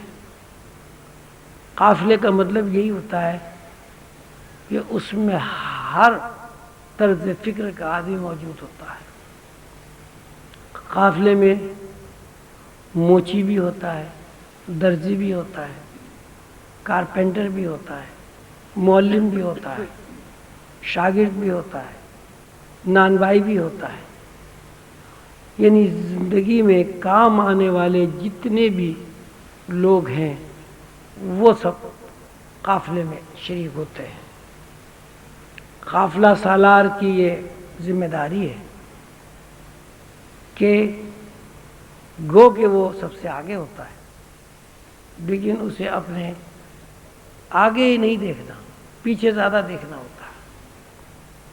اگر قافلے میں سے لوگ نکلنا شروع ہو گئے اور قافلہ سالار نے اس طرف توجہ نہیں کی تو نہیں کہا جا سکتا جب قافلہ منزل پر پہنچے تو 100 آدمی میں سے 2 آدمی رہ گئے۔ سلسلہ حال عظیمیہ کے نگران صاحبان کے لیے ضروری ہے کہ وہ اپنے ذہنوں سے اقتدار کی خواہش کو نکال دیں، دوسرے لوگوں پر اعتماد کرنا سیکھیں۔ اس لیے کہ یہ اللہ تعالیٰ کا ایک نظام ہے، ایک سسٹم ہے کہ ایک آدمی سب کام نہیں کر سکتا۔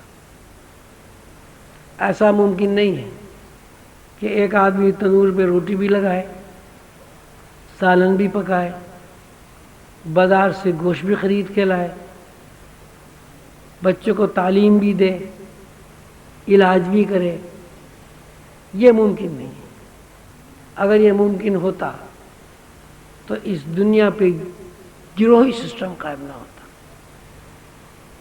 یہ دنیا، یہاں کی دنیا ہو یا غیب کی دنیا ہو، ایک گروہی سسٹم قائم ہے۔ مثلا اگر ہم فرشتوں کے اوپر نظر ڈالتے ہیں تو فرشتوں کی بھی بے شمار گروہ ہیں۔ ملائکہ انصری، ملائکہ ارضی، ملائکہ سماوات، حاملان عرش، گروہ جبریل، گروہ میکائیل، گروہ اسرافیل، گروہ اسرائیل، بے شمار گروہ فرشتوں کے ہیں جن کے ذمے الگ الگ ڈیوٹیاں ہیں۔ کسی گروہ کی ذمہ داری ہوا کے اوپر ہے، کوئی گروہ بارش کی سربراہ ہے، کوئی گروہ علم کا سربراہ ہے۔ تو جب سارا نظام اور سسٹم ہی ٹیم ورک ہے تو ایک آدمی ہر کام نہیں کر سکتا۔ یہ بھی لوگوں کے ذہن میں خیال آتا ہے، اور یہ میں اس لیے عرض کر رہا ہوں کہ میرے ذہن میں بھی یہ خیال آتا تھا پہلے کہ اگر میں نے اپنا کام دوسروں کے سپرد کر دیا تو میری کیا حیثیت رہ جائے گی، یعنی میری حیثیت کم ہو جائے گی اگر میں نے اپنا کام کسی دوسرے کے سپرد کر دیا۔ اور میرا خیال ہے کہ یہ سوچ سب سے بڑی شیطنت ہے، سلسلے کے لیے سب سے بڑی رکاوٹ ہے۔ سلسلے کے ذمہ دار حضرات اس بات کو اچھی طرح ذہن نشین کر لیں کہ ہر آدمی کو اپنے مرنے سے پہلے اپنے قائم مقام اگر 10-20 نہیں تو 2-4 آدمی ضرور چھوڑنے۔ اگر اس طرح نہیں کیا گیا تو سلسلہ آگے نہیں بڑھے گا۔ آم کے درخت سے آم کھائے جاتے ہیں، لیکن اگر آم کی گٹلی کو زمین پر نہ دبایا جائے تو دنیا سے آم ختم ہو جائے گا۔ آم ایک فرد ہے، ایک تشخص ہے، جس طرح انسان ایک فرد ہے، ایک تشخص ہے۔ آم کی گٹھلی خود آم ہے۔ جب گٹھلی زمین کے اندر جاتی ہے، جب تک آم کی گٹھلی اپنے وجود کو نیست و نابود نہیں کر دیتی دوسرے آم کا درخت زمین پر نہیں اگتا۔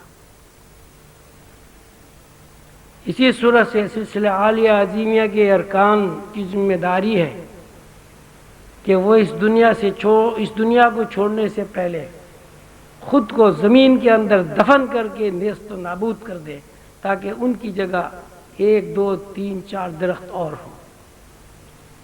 اس وقت یہ سلسلہ پھیلے گا۔ کسی دوسرے آدمی پہ اعتماد کرنا ہرگز اس بات کی طرف اشارہ نہیں ہوتا کہ آپ کی اپنی عزت کم ہو جائے گی۔ آپ کو دوسرے لوگوں کو آگے بڑھانا ہے۔ میری کوشش اور جدوجہد ہے کہ میں جب تک بھی یہاں ہوں اپنے قائم مقام لوگوں کو تیار کروں، تقریر میں، تحریر میں، تصنیف میں، اور طرز فکر کی تبدیلی میں۔ انشاءاللہ اب آپ دیکھیں گے کہ نئے نئے لوگ کتابیں بھی لکھیں گے، نئے نئے لوگ تقریریں بھی کریں گے، اس لیے کہ ون مین شو جو ہے وہ اس مین کے ختم ہونے کے بعد شو ختم ہو جاتا ہے۔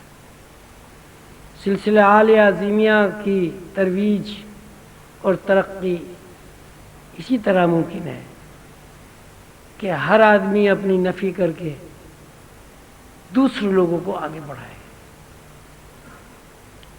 آگے بڑھانے میں ظاہر ہے اقتدار کی خواہش کو ٹھیس پہنچتی ہے، دوسرے لوگوں کو آگے بڑھانے میں اپنی ذات کی نفی ہوتی ہے، بہت ساری باتیں برداشت کرنی پڑتی ہیں، غلط باتیں بھی ہوتی ہیں وہ بھی برداشت کرنی پڑتی ہیں۔ لیکن اگر ہم اپنے چھوٹوں کو غلطیاں کرنے کا موقع نہیں دیں گے تو ان کی اصلاح کیسے ہوگی؟ اگر ہم اپنے چھوٹوں پر ذمہ داریاں نہیں ڈالیں گے، نہ وہ نقصان کریں گے، نہ آئندہ وہ نقصان سے بچ سکیں گے۔ ہر نیا بچہ جو زمین پر پیدا ہوتا ہے سارے کام فائدے کی نہیں کرتا، جتنا زیادہ وہ نقصان کرتا ہے اسی حساب سے اس کا ذہن بنتا ہے، اسی حساب سے اس کی عقل میں اضافہ ہوتا ہے، اسی حساب سے وہ باشعور کہلاتا ہے۔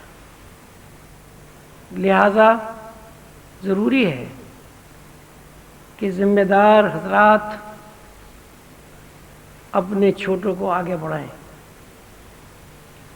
میرے مرشد کریم حضور قلندر بابا اولیاء رحمۃ اللہ علیہ کے مرشد حضرت ابو الفیض قلندر علی سہروردی صاحب نے مجھ سے فرمایا تھا، میں تمہیں ایک نصیحت کر کے جا رہا ہوں اور اس کو ہمیشہ یاد رکھنا۔ فرمایا تھا کہ روحانی آدمی کی یہ ڈیوٹی ہے، اگر وہ اوپر ہے تو نیچے والے کو کھینچے اوپر، نیچے والوں کی ڈیوٹی ہے کہ اگر ان کا کوئی بھائی باصلاحیت ہے یہ نہیں ہے، اس کو اگر اوپر کھینچا جا رہا ہے تو وہ یہ نہ سوچے کہ میں اوپر کیوں نہیں گیا، اس کو پش کر دینا چاہیے۔ اور یہ سلسلہ جب قائم ہو جائے گا تو بہت سارے ایسے لوگ جن کی صلاحیتیں کم ہوں گی وہ بھی اوپر پہنچ جائیں گے۔ لہذا سلسلہ عالیہ عظیمیہ کی ترویج اور ترقی کے لیے ضروری ہے ہر شخص اپنی نفی کرے۔ ہر شخص کے سامنے صرف ایک بات ہونی چاہیے کہ سلسلے کی ترویج اور ترقی کس طرح ہو۔ بالکل یہ سوچنا نہیں ہے کہ کس نے کیا، سوچنا یہ ہے کہ کس نے کام کیا، وہ عورت ہو، مرد ہو، کمزور ہو، طاقتور ہو، اس لیے کہ ہر آدمی کی صلاحیتیں الگ الگ ہیں۔ اگر کسی کی صلاحیت سے آپ کو فائدہ پہنچ رہا ہے تو آپ اس کی ہمت افزائی کریں، اس کی تعریف کریں۔ اگر اس کی کوئی بات بری بھی لگ رہی ہے تو اسے برداشت کریں۔ اس لیے ایک دفعہ، دو دفعہ، چار دفعہ جب آپ کسی کی بات برداشت کریں گے تو وہ اس بات کو خود ہی چھوڑ دے گا۔ میرے خیال ہے میں نے آپ حضرات کا کافی وقت لے لیا، اور جو حضرات مقالے پڑھنے والے ہیں ان کا بھی تو دل چاہتا ہوگا کہ ہم بھی مقالے پڑھیں۔ اللہ تعالیٰ آپ سب کو خوش رکھے۔ آپ تشریف لائے، آپ کا بہت بہت شکریہ۔ اللہ تعالیٰ آپ کو دین دنیا کی تمام نعمتیں عطا کرے اور سلسلے کی ترویج اور ترقی میں آپ کو ہر قدم پر کامیابی عطا فرمائے۔ رسول اللہ صلی اللہ علیہ وسلم کی نسبت عشق سے حضور قلندر بابا اولیاء رحمۃ اللہ علیہ کا فیض آپ پر اور ساری دنیا پر محیط ہو۔ آمین یا رب العالمین۔